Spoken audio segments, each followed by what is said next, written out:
You've tried the intense workouts, the interval training that leaves you gasping, the cardio sessions that drain you for hours afterward. And maybe they worked for a while, but then your appetite spiked, your energy crashed, and staying consistent felt impossible. What if the most effective fat loss tool wasn't about pushing harder, but moving smarter? Most of us have been taught that fat loss requires suffering, that if you're not drenched in sweat and completely exhausted, you're not doing enough. So we push through high-intensity sessions, ignore how our body feels, and wonder why the results don't stick. The truth is, your body doesn't respond well to constant stress. It responds to consistency. And the kind of movement that builds consistency isn't the kind that leaves you depleted. It's the kind you can do every single day without even thinking about it. Walking doesn't feel like exercise. That's exactly why it works. It doesn't trigger the same stress response as intense cardio. It doesn't spike your cortisol or send your appetite into overdrive. It doesn't require recovery time that cuts into your strength training. What it does do is burn calories steadily, regulate your hunger signals, and keep your nervous system calm, all while fitting seamlessly into your life. Let's talk about what happens when you rely on intense cardio for fat loss. Your body perceives that intensity as stress. Cortisol rises. Your appetite increases to match the energy you're burning. You feel hungrier, especially for quick energy like carbs and sugar. And suddenly, you're in this cycle where you're working hard, eating more to compensate, and not seeing the results you expected. On top of that, intense cardio demands recovery. If you're lifting weights or trying to build strength, too much high-intensity work interferes with that process. Your muscles don't recover as well. Your performance in the gym suffers. Walking doesn't create that conflict. It's low stress. Your heart rate stays in a range that burns fat without triggering a survival response. Your body doesn't panic. It doesn't ramp up hunger signals the way it does after a hard interval session. And because walking doesn't tax your muscles or central nervous system, it doesn't interfere with your strength training. You can walk in the morning and lift in the afternoon without one sabotaging the other. Here's what makes walking so powerful. It's cumulative.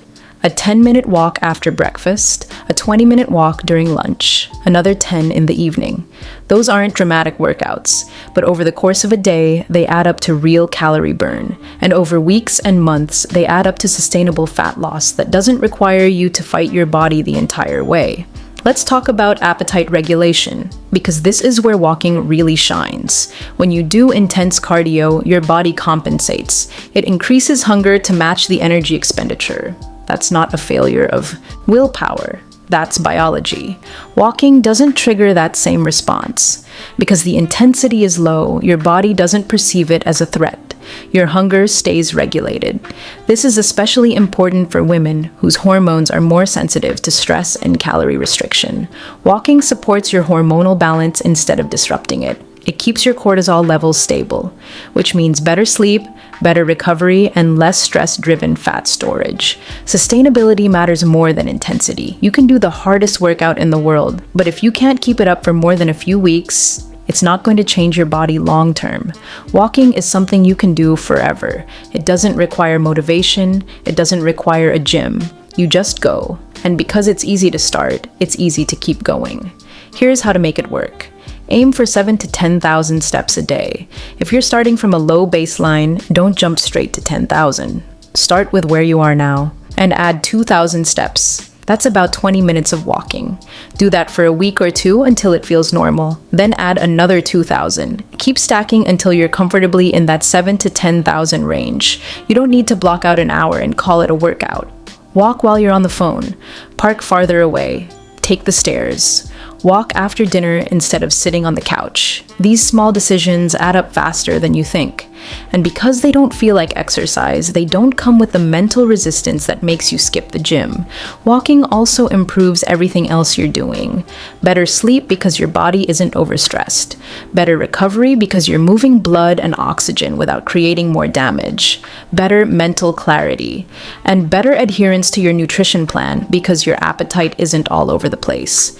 This isn't about replacing your strength training. It's about adding a layer of movement that makes everything else easier. You lift to build strength and shape your body. You walk to burn fat, regulate your stress, and stay consistent. Together, they create a system that actually works long term. Fat loss isn't about who can push the hardest.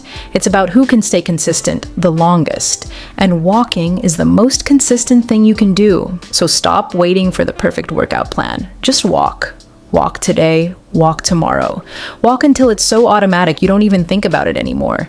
Build the habit, trust the process, and let your body do what it's designed to do when you stop forcing it and start supporting it.